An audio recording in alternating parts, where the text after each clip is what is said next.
వందే మాత్రం. నేను మీ జర్నలిస్ట్ నవత. కులరహిత సమాజాన్ని నిర్మించడం కోసం బీజేపీ దేశవ్యాప్తంగా ఒక అడుగు ముందుకేసింది.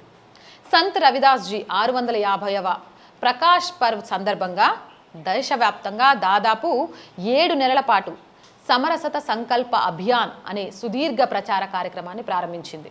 జూలై 29న వారణాసిలోని సంత్ రవిదాస్ జన్మస్థలమైన సీర్ గోవర్ధన్పూర్ వద్ద యూపీ ముఖ్యమంత్రి యోగి ఆదిత్యనాథ్, జాతీయ నాయకులు మరియు డేరా సంచ్ఖండ్ భల్లాన్ అధిపతి సంత్ నిరంజన్ దాస్ సమక్షంలో ఈ యాత్ర వైభవంగా ప్రారంభమైంది. ఈ ప్రచారంలో భాగంగా వారణాసి నుంచి సేకరించిన పవిత్ర మట్టితో కూడిన 131 పూజా కలశాలను దేశవ్యాప్తంగా వివిధ రాష్ట్రాలు మరియు జిల్లాలకు పంపుతున్నారు.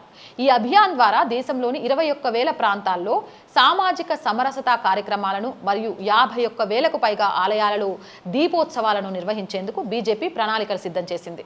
ఇందులో భాగంగా రవిదాస్ ఘాట్ వద్ద 11,000 ప్రమిదలతో గురు రవిదాస్ మహారాజ్ సమరసతా దీప్ అభియాన్ నిర్వహించారు.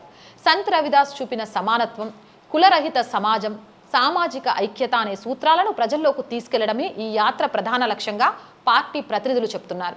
అదే సమయంలో రాబోయే పంజాబ్, ఉత్తరప్రదేశ్ అసెంబ్లీ ఎన్నికల నేపథ్యంలో అత్యంత కీలకమైన రవిదాసియా వర్గ ప్రజలను ఆకట్టుకునేందుకు ఈ యాత్ర రాజకీయంగా కూడా ఎంతో ప్రాధాన్యతను సంతరించుకుంది.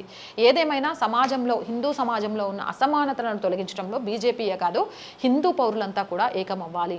అసమానతలు లేని ఒక సమాజాన్ని నిర్మించుకొని నువ్వెవరు అంటే హిందువుని అని గర్వంగా చెప్పుకునే రోజు రావాలి. అవునంటారా కాదంటారా? మీ అభిప్రాయం కామెంట్ చేయండి. జై హింద్, జై భారత్. ఇలాంటి మోర్ వీడియోస్ కోసం R group of channels, R voice, R political, R Samskriti ఛానల్స్ని వెంటనే సబ్స్క్రైబ్ చేయండి.